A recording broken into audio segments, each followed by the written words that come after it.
नमस्कार, सेहत की बात देख रहे हैं आप। मैं हूं आपके साथ भूपेश टांडिया। तो आज सेहत की बात में हम जानेंगे बालों के बारे में। बाल आखिर क्यों झड़ रहे हैं, समय से पहले क्यों बाल सफ़ेद हो रहे हैं, भूरे हो रहे हैं, इन तमाम चीज़ों के बारे में आज हम जानेंगे। हमारे साथ हेयर एक्सपर्ट डॉक्टर रश्मि दुबे जी हैं। डॉक्टर रश्मि दुबे जी, आपका बहुत बहुत स्वागत है। मैम, आजकल हम देख रहे हैं बालों का झड़ना तो आम बात हो गया है, इसकी आप जो है प्रमुख वजह किसे मानती हैं?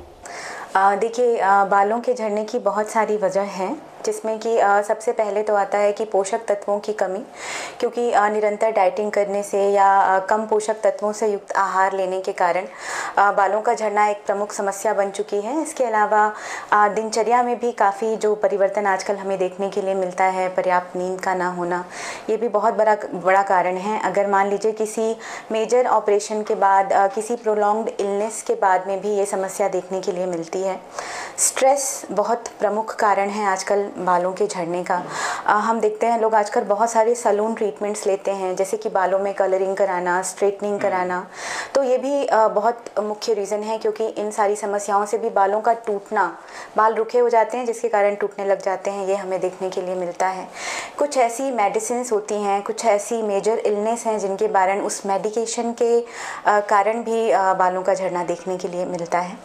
इसके अलावा और भी बहुत सारी समस्याएं हैं, लेकिन मेजर यही है कि अगर आप अपने आहार में परिवर्तन करते हैं, स्ट्रेस को कम करते हैं, दिनचर्या नियमित करते हैं, तो काफ़ी हद तक आप इन समस्याओं से मुक्ति पा सकते हैं। मैम, आपने आहार की बात कही। आहार में किस तरह से लोगों को डाइट लेना चाहिए? खासकर बात करें हम बालों के लिए, तो किस तरह, कौन सी ऐसी विटामिन है जिसकी कमी से बालों का झड़ना आजकल कॉमन हो गया है?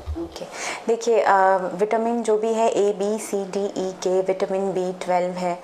मिनरल्स की अगर हम बात करें तो जिंक है, सेलेनियम है, मैग्नीशियम है, कॉपर है, आयरन है, फॉलिक एसिड है। ये सारी चीज़ें बहुत ज़रूरी हैं बालों के लिए। हम सभी जानते हैं प्रोटीन बहुत ज़रूरी है, तो अपनी डाइट में इन सारी चीज़ों को शामिल करके, अगर मान लीजिए किसी को बहुत सीवियर हेयर फॉल का कंसर्न है, बहुत ज़्यादा हेयर फॉल हो रहा है, तो कभी कभी ऐसा देखा गया है कि सिर्फ उचित आहार लेने से ही वो कंट्रोल नहीं हो पाता। तो ऐसी कंडीशन में आपको चिकित्सकीय परामर्श की आवश्यकता होती है। तो सप्लीमेंट्स पे कई बार डिपेंड होना पड़ जाता है हमें, ताकि जो सप्लीमेंट आपको कम है, जैसे बायोटिन डेफिशिएंसी से बाल बहुत ज़्यादा टूटने लग जाते हैं, विटामिन ए की कमी से थिनिंग होने लग जाती है, या कोई हार्मोनल इम्बैलेंस है, तो सबसे ज़रूरी है प्रॉपर कॉज को रूल आउट करना कि ये विटामिन की डेफिशिएंसी से है, किसी प्रोलॉन्ग्ड इलनेस से है, क्या कोई हार्मोनल इम्बैलेंस इसका कारण है। फिर सही वजह जान के उससे रिलेटेड जो भी उपचार है वो उपलब्ध कराया जाता है।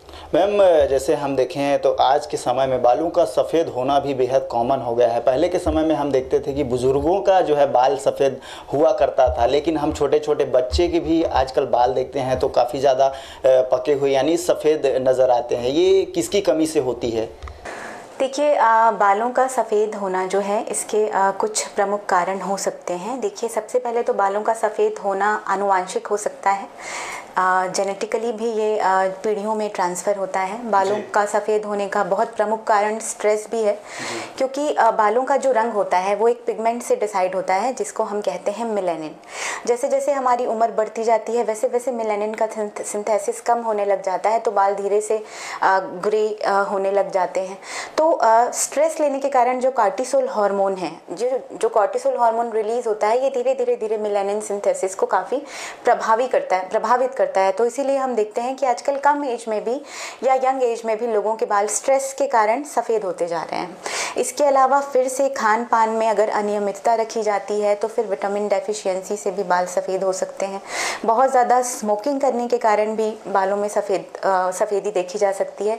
इसके अलावा अगर आप बहुत ज़्यादा डायरेक्ट सन एक्सपोजर में हैं, तो जो सन की यूवी रेज होती हैं, ये क्या करती हैं, धीरे धीरे एक विटामिन डी जो होता है, यूवी रेज, यूवीबी रेज जब आपके स्कैल्प में डायरेक्ट अफेक्ट करती हैं, तो भी हमने देखा है कि आगे चल के बाल के भूरे होने की या बाल के सफ़ेद होने की समस्या देखी जा सकती है।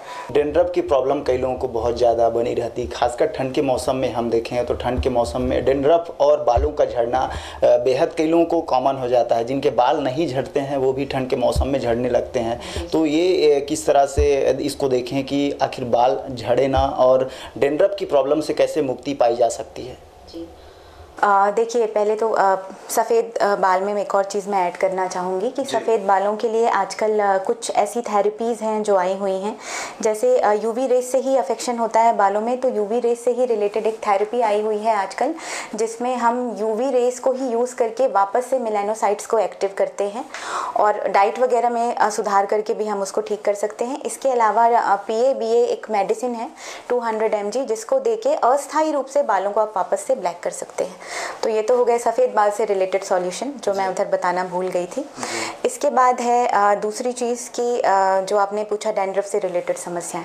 तो डैंड्रफ जो होता है पहले किस टाइप का है ये जानना ज़रूरी है। अगर स्कैल्प ऑयली है तो ऑयली स्कैल्प में भी डैंड्रफ होता है। अगर स्कैल्प ड्राई हो चुका है तो ड्राई स्कैल्प में भी डैंड्रफ होता है, बट वो फ्लैकी डैंड्रफ होता है, जिसको हम ऐसे करते हैं तो वो बाहर निकलने लग जाता है। ऑयली स्कैल्प का डैंड्रफ जो होता है वो स्कैल्प से चिपका हुआ होता है। इसके अलावा एक फंगस होता है जो भी स्कैल्प में डैंड्रफ कॉज करता है, तो उसमें हमको स्कैल्प में पीलापन या खुरचने पे कुछ पीला नाखून में ऐसा फंसा दिखता है। तो अगर आप कोई proper anti dandruff shampoo use करते हैं जिसमें कीटोकोनाजोल, जिंक पायरिथियोन ये सारे कंटेंट हैं, तो आप डैंड्रफ की समस्या से बहुत हद तक निजात पा सकते हैं। लेकिन लॉन्ग टर्म में डैंड्रफ वाले शैम्पू ड्राइनेस कॉज करते हैं, तो हमेशा अल्टरनेट डैंड्रफ वाले शैम्पू को एक दूसरे माइल्ड शैम्पू के साथ हमको कंबाइन करना चाहिए। अगर आपका स्कैल्प ऑयली है तो आपको सिर्फ शैम्पू करना है, स्कैल्प में ऑयल नहीं लगाना है। अगर आपका स्कैल्प ड्राई है और आपको डैंड्रफ हो रहा है तो बीच बीच में आप ऑयल का मसाज ले सकते हैं और उसके बाद फिर आपको एंटी डैंड्रफ शैम्पू यूज़ करना है। अगर किसी फंगस के कारण आपको डैंड्रफ की समस्या है तो आपको एंटी फंगल लोशन दिया जाएगा। कुछ खाने के लिए भी हम एंटी फंगल टैबलेट्स दे सकते हैं, तो उसके बाद आप इन समस्याओं से निजात पा सकते हैं। मैम, गर्मी के मौसम में हमने देखा है कि बालों में पसीना आना आम बात हो जाता है। जिनके बड़े बड़े बाल हैं खासकर उनके बाल में तो और पसीने वगैरह आने लगते हैं, तो क्या इससे भी बाल किस तरीके से ख़राब हो सकते हैं? इससे सावधानी किस तरीके से रखें? देखिए, कुछ लोगों को स्वेटिंग ज़्यादा होती है, स्पेशली जो लोग जिम वगैरह करते हैं उनको ये प्रॉब्लम बहुत कॉमन है। तो पसीना आने के बाद सबसे ज़रूरी हो जाता है आप बाल को प्रॉपर हवा में पंखे की हवा में प्रॉपर उसको अच्छे से ड्राई कर लें, क्योंकि वो पसीना अगर स्पेशली फीमेल्स जिनके लॉन्ग हेयर्स हैं अगर उन्होंने उसको टाई कर लिया तो वो पसीने से एक चिपचिपापन आएगा और वही रीज़न होता है किसी भी टाइप के इन्फेक्शन का या फंगल इन्फेक्शन के डेवलपमेंट का। तो सबसे पहले बाल आप अच्छे से सुखा लें। अगर लॉन्ग हेयर्स हैं, जैसे फीमेल्स हैं, डेली हेयर वॉश नहीं कर सकती हैं, तो कोई भी ऐसा काम करने के पहले जिसके बाद आपको पता है कि आपको काफ़ी पसीना आने वाला है, तो बहुत अच्छा ऑप्शन है ड्राई शैम्पू का। बहुत अच्छे ड्राई शैम्पू अवेलेबल हैं, तो आप वो कर सकते हैं जिसके कारण आपको बार बार हेयर वॉश करने की भी ज़रूरत नहीं है। और अगर मेल्स हैं, छोटे बाल हैं, तो आप डेली शैम्पू करें गर्मी के टाइम में। और इसके बाद अगर आप किसी ऐसी जगह से आते हैं जहाँ से आपके स्कैल्प में बहुत पसीना या कुछ है, तो स्कैल्प को अच्छे से पोंछ लें और पंखे की हवा में अच्छे से एक बार अपना स्कैल्प सुखा लें, तो इन्फेक्शन के चांसेस काफ़ी कम हो जाते हैं। मैम, आजकल हम देखते हैं कि जिस तरह से जो है युवा काफ़ी ज़्यादा अपने बालों को डाई कर रहे हैं, कभी भूरे कर रहे हैं, कभी काले, और तरह तरह के वगैरह वगैरह कलर आजकल मार्केट में उपलब्ध हैं। इससे बालों पर किस तरह से खतरा बना रहता है? बिल्कुल 100% कलरिंग से बालों पे ख़तरा बना रहता है, क्योंकि बालों को डैमेज करने के लिए कलरिंग ही है जो आज मतलब मैं जो देखती हूँ कि एक बार कलरिंग कराने के बाद ना तो बालों का टेक्सचर वैसा रहता है, धीरे धीरे बालों में ड्राइनेस होती है, ड्राइनेस से बाल फिर टूटने लग जाते हैं। हाँ, लेकिन कई बार ऐसा होता है कि कुछ लोगों के लिए ज़रूरी हो जाती है कलरिंग। हम नॉर्मली कहते हैं कि अमोनिया फ्री कलर यूज़ करना है, बट अमोनिया फ्री कलर्स भी जब आप यूज़ करते हैं तो अमोनिया ही वो रीज़न है जिसके चलते बालों में रंग आता है। अगर आप अमोनिया फ्री कलर यूज़ करते हैं तो फिर आपको वो कलर दिए जाते हैं जिनमें डाई बहुत ज़्यादा होता है। तो वो डाई क्या करता है, या तो स्कैल्प में आगे चल के इन्फेक्शन कॉज करता है या ड्राइनेस कॉज करता है, और फिर वही ब्रेकेज का या हेयर फॉल की प्रॉब्लम देखने के लिए मिलती है। तो पहले तो जब तक बहुत ज़रूरी ना हो हेयर कलरिंग ना कराएं। अगर बहुत ज़रूरी है तो नेचुरल ऑप्शंस पे ज़्यादा जाएं, और उसके बाद भी अगर आपको कलर कराने की ज़रूरत पड़ती है तो डीप कंडीशनिंग, हेयर स्पा, इन सारी चीज़ों पे अपना डाइट अच्छा रखें। इन सारी चीज़ों पे आपको बहुत ध्यान देने की ज़रूरत है, नहीं तो कलरिंग आपके हेयर का सारा मॉइस्चर धीरे धीरे ले जाती है और फिर ना तो आपका वैसा वॉल्यूम रह जाता है ना वैसा टेक्सचर। जी, निश्चित तौर पर कहीं बालों का कलर कराना उतना आवश्यक ना हो तो ना कराएं। हम इसके बारे में जानेंगे। ट्रांसप्लांट, हेयर ट्रांसप्लांट अभी काफ़ी हद तक बढ़ गया है, ये कितने हद तक सही है? क्या ट्रांसप्लांट लोगों को कराना चाहिए? बिल्कुल, हेयर ट्रांसप्लांटेशन अभी आज के डेट में काफ़ी एडवांस टेक्निक से किया जाता है और ये मेरे हिसाब से हम जैसा कि अपने यहाँ क्लिनिक डॉक्टर पॉल्स में पिछले 7-8 सालों से देख रहे हैं 100% सेफ़ है, क्योंकि किसी भी पेशेंट को ट्रांसप्लांटेशन में भेजने से पहले उसकी proper medical history, family history, past history सब कुछ देखा जाता है। ब्लड टेस्ट के थ्रू हम देखते हैं कि वो कैपेबल हैं या नहीं हैं। तो transplantation is very safe now these days और बहुत एडवांस टेक्निक पे किया जाता है। ट्रांसप्लांटेशन के बाद अगले 9-10 महीने तक पेशेंट को प्रॉपर फॉलो अप में रखा जाता है। आगे भी उनकी केयर की जाती है जब तक बाल तीसरे चौथे महीने से आने नहीं लग जाते। तो ट्रांसप्लांटेशन इज़ कम्प्लीटली सेफ़ और ऐसा भी नहीं है कि ट्रांसप्लांटेशन के बाद जो हेयर्स आए हैं वो चले जाएंगे, ऐसा कुछ भी नहीं होता। Transplantation is safe process now. गर्मी के मौसम में हम देखते हैं कि बाल काफ़ी ज़्यादा कई लोगों का ड्राई हो जाता है, एकदम सूखा सूखा महसूस होने लगता है। तो इसमें किस तरह से ऑयल, मार्केट में तो बहुत सारे ऑयल्स उपलब्ध हैं, लेकिन ऐसा क्या हेयर के अकॉर्डिंग किस तरह से ऑयल उपयोग करें ताकि बाल झड़े ना और जैसे जस का तस जैसे बरकरार रहे? विंटर में, गर्मी के मौसम में? गर्मी के मौसम में, ओके। देखिए, गर्मी के मौसम में क्या होता है कि पसीना ज़्यादा आता है बालों में, पसीना आता है, चिपचिपापन रहता है। अगर सीबम प्रोड्यूस करने वाली टेंडेंसी है हेयर की, जो कि मोस्टली हमको मिक्स्ड स्कैल्प में देखने के लिए मिलता है, तो हमारा जो फॉलिकल है वो ब्लॉक हो जाता है उस चिपचिपेपन के कारण, उस ऑयल के कारण, या जो भी गंदगी एनवायरनमेंट से स्कैल्प में चिपकती है उसके कारण। तो जब आपके फॉलिकल्स ब्लॉक हो जाते हैं तो वो ऑयल पूरे स्कैल्प में ट्रांसफ़र नहीं हो पाता। तो आप फील करेंगे कि आपका स्कैल्प तो ऑयली है, रूट तो ऑयली है, या जो भी हेयर फॉल हो रहा है उसके नीचे आप कुछ वाइट सा चिपका हुआ देखेंगे, बट ऊपर हेयर्स ड्राई हैं। दिस इज़ जस्ट बिकॉज कि आपके पोर्स जो हैं वो कम्प्लीटली क्लॉग्ड हो चुके हैं।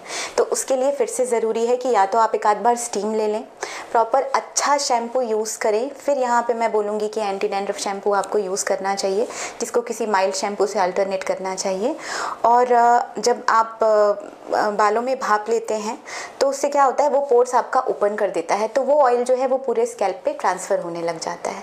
तो अगेन, जितना स्कैल्प आप अपना साफ़ रखेंगे उतना ज़्यादा आप इन सारी समस्याओं से बचे रहें। बालों का झड़ना हम देखते हैं कई जगह पे ऐसे होता है कि पानी, कई लोग बोलते हैं कि पानी की समस्या से भी बाल झड़ती है। कई जगह चेंज करते हैं, एक गांव से दूसरे गांव जैसे जाते हैं तो बाल झड़ना लगता है। क्या पानी की वजह से भी बालों का झड़ना आजकल कम? हाँ, हार्ड वाटर के कारण हेयर फॉल देखने के लिए मिलता है, क्योंकि अगर कोई भी ऐसा पानी जिसमें बहुत ज़्यादा मिनरल्स है तो वो अगेन वही काम करते हैं, आपके स्कैल्प पे जाके एक लेयर बना लेते हैं, आपके फॉलिकल्स को क्लॉग कर सकते हैं, जिसके चलते आगे चल के ड्राइनेस हो सकती है, बाल टूट सकते हैं। बालों का झड़ना एक अलग चीज़ है और बालों का टूटना एक अलग चीज़ है। कई लोग इसको आइडेंटिफाई नहीं कर पाते। अगर पूरे लंबे बाल निकल रहे हैं इसका मतलब आपके बाल झड़ रहे हैं, और अगर आप मतलब टुकड़ों टुकड़ों में बाल झड़ता देख रहे हैं तो वो टूट रहा है, आपका ब्रेकेज हो रहा है। तो ड्राई वाटर के कारण ब्रेकेज ज़्यादा देखने के लिए मिलता है। तो ऐसी कंडीशंस में अगर कोई ऐसा ऑप्शन है आपके पास सॉफ्ट वाटर का, या आपके घर में जो भी वाटर फिल्टर लगा है अगर आप उससे बाल धो सकते हैं, then it's well and good. पानी को गर्म करके ठंडा करके धो सकते हैं, या फिर आजकल ऑनलाइन भी एक आते हैं वाटर प्यूरीफायर, जिसको आप अपने शावर में या नल में लगा के हार्ड वाटर को काफ़ी हद तक सॉफ्ट वाटर में कन्वर्ट कर सकते हैं। मैम, बालों का झड़ना देखते हैं, आप भी देखे होंगे, आपके यहाँ ट्रीटमेंट कराने देखते हैं कि बीच का हिस्सा जो है काफ़ी ज़्यादा झड़ा होता है, लेकिन अगल बगल का जो हिस्सा होता है बाल वो नहीं झड़ा होता है। इसका क्या प्रमुख कारण है कि आखिरकार पीछे का और जो बाएं और दाएं में जो बाल होते हैं वो बचे होते हैं? तो ये क्या कारण है इसका? देखिए, इस कंडीशन को हम androgenetic alopecia, male pattern baldness बोलते हैं। तो मेल पैटर्न बाल्डनेस में हम हमेशा देखते हैं कि या तो बीच से या कॉर्नर से हेयर लाइन पीछे रिसीड होती है, फिर बीच में क्राउन एरिया पे, और धीरे धीरे वो फ्यूज़ होके सिर्फ बीच का बाल जो है वो चला जाता है। इसके लिए एक हार्मोन होता है DHT, वो रिस्पॉन्सिबल है, जो कि स्ट्रेस के कारण बनता है। स्ट्रेस के कारण जो मेल हार्मोन टेस्टोस्टेरोन होता है वो 5-अल्फा रिडक्टेज, ये एक एंजाइम है, उसके साथ रिएक्शन करके DHT बनाता है, डिहाइड्रोक्सी टेस्टोस्टेरोन। तो उस DHT के लिए रिसेप्टर सिर्फ इसी एरिया पे होते हैं, फ्रंट टू क्राउन, तो इसीलिए सिर्फ इसी एरिया के बाल जाते हैं। अच्छा, दूसरी चीज़ ये है कि चूंकि ये टेस्टोस्टेरोन मेल हार्मोन है, तो इसीलिए आप देखेंगे कि ज़्यादातर मेल ही गंजे होते हैं, औरतें गंजी नहीं होती जब तक कि कीमोथेरेपी या कोई स्ट्रॉन्ग मेडिकल इलनेस या हार्मोनल इम्बैलेंस ना हो। तो ये डीएचटी हार्मोन के कारण होता है, पहले थिनिंग होती है और धीरे धीरे वो बाल गायब हो जाते हैं। इसीलिए ट्रांसप्लांटेशन में भी हम पीछे के एरिया से बाल उठाते हैं जहाँ डीएचटी के लिए रिसेप्टर नहीं होते। तो इसीलिए ट्रांसप्लांटेड हेयर्स के जाने के चांसेस बहुत नगण्य हैं कि वो जाएंगे, क्योंकि वो फॉलिकल्स लगाए जा रहे हैं जो डीएचटी के लिए रिसेप्टर्स नहीं रखते। बालों के हेल्थ के लिए रेगुलर क्या कुछ करना चाहिए, लोगों से क्या कुछ अपील करना चाहेंगे मीडिया 24 न्यूज़ के माध्यम से? पहले तो बहुत बहुत धन्यवाद आपका ये माध्यम उपलब्ध कराने के लिए कि मैं अपनी बात दूसरों तक पहुंचा पा रही हूं। और मैं यही कहना चाहूँगी आपके व्यूअर्स से कि अगर आप चाहते हैं अपने हेयर्स हेल्दी रखना तो अपनी डाइट का ध्यान रखें। विटामिन असेसमेंट जो है ये समय समय पर कराते रहें, हार्मोनल असेसमेंट समय समय पर कराते रहें, क्योंकि आजकल थायराइड में भी बाल झड़ते हैं, बालों में सफ़ेदी की समस्या देखने के लिए मिलती है, थिनिंग की समस्या देखने के लिए मिलती है। फीमेल्स अगर पीसीओडी वगैरह से सफ़र करती हैं तो उनको ये प्रॉब्लम हो सकती है। तो समय समय पर ब्लड टेस्ट कराना बहुत ज़रूरी है ताकि आप एग्जैक्टली फाइंड आउट कर सकें कि आपको क्या समस्या है, क्योंकि समस्या होने के बाद आप समाधान पे जाएंगे तो काफ़ी देर हो चुकी होती है। इसके अलावा डेली रूटीन में बहुत इंपॉर्टेंट है ज़्यादा पानी पीना। चाय कॉफ़ी का सेवन कम करें क्योंकि ये स्कैल्प में ड्राइनेस कॉज करता है, ज़्यादा कैफीन। इसके अलावा पर्याप्त नींद लें, क्योंकि अगर आप अपना जो बॉडी क्लॉक है इसको बिगाड़ेंगे तो बहुत दिक्कत है आगे चल के। इसके अलावा फिर से मैं कहूँगी जब तक आवश्यकता ना हो सिर्फ अननेसेसरी आप हेयर कलरिंग या स्ट्रेटनिंग इन सारी चीज़ों से हमेशा बचें। हेयर स्ट्रेटनिंग या हॉट आयरन प्लेट्स बालों का सारा मॉइस्चर उड़ा लेती हैं, ड्राइनेस के कारण बहुत ज़्यादा डल हो जाते हैं, बाल टूटने लग जाते हैं। और ये सारे ट्रीटमेंट्स बहुत एक्सपेंसिव हैं। नॉर्मली देखती हूँ बहुत यंग गर्ल्स या आजकल लड़के भी सेलिब्रिटीज़ को देख के या किसी का स्टाइल कॉपी करते हैं, बट उनको पता नहीं है कि उसको मेंटेन करने के लिए उनको फाइनेंशियली बहुत ज़्यादा एक्सपेंड करना होगा। तो इन सारी चीज़ों से बचे रहने के लिए कि अगर ज़रूरत नहीं है तो अननेसेसरी कराने की सब कोई आवश्यकता नहीं है। और बस यही सारी छोटी छोटी चीज़ें अपना के आप अपने बालों का ध्यान रख सकते हैं। अगर डैंड्रफ है तो मैंने बताया ड्राई स्कैल्प के लिए अलग चीज़ें हैं, ऑयली स्कैल्प के लिए अलग चीज़ें हैं। अगर हार्ड वाटर है तो उसके लिए भी मैंने सॉल्यूशन बता दिया। तो यही सारी कुछ छोटी छोटी चीज़ें हैं जिनको अपना के आप अपने बालों का ध्यान रख सकते हैं। और अगर आपको लगता है कि आपका हेयर फॉल बहुत ज़्यादा है, एक दिन में आप 60-70 से ज़्यादा स्ट्रैंड लूज़ कर रहे हैं, तो उस समय ज़रूर आपको चिकित्सकीय परामर्श लेना चाहिए, क्योंकि हम खुद से नहीं फाइंड आउट कर सकते कि एग्जैक्ट किस कारण से ये हमको हो रहा है। जी मैम, आपका बहुत बहुत धन्यवाद हमारे शो में शामिल होने के लिए। तो ये थी डॉक्टर रश्मि दुबे जी, जिन्होंने हमें बालों के बारे में बताया, बालों का आप देखभाल किस तरीके से कर सकते हैं और बालों को झड़ने से किस तरीके से बचा सकते हैं। और उन्होंने जो है डैंड्रफ के बारे में भी बताया, डैंड्रफ किस तरीके से कौन से हेयर के लिए किस तरीके से शैम्पू का आपको इस्तेमाल करना चाहिए। और अगले एपिसोड में फिर होगी आपसे मुलाकात, तब तक के लिए मुझे दीजिए इजाज़त।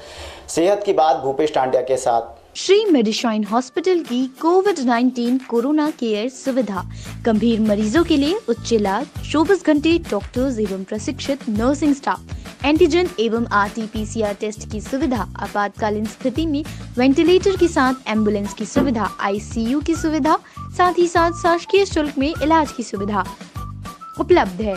अधिक जानकारी के लिए संपर्क करें श्री मेडिशाइन हॉस्पिटल।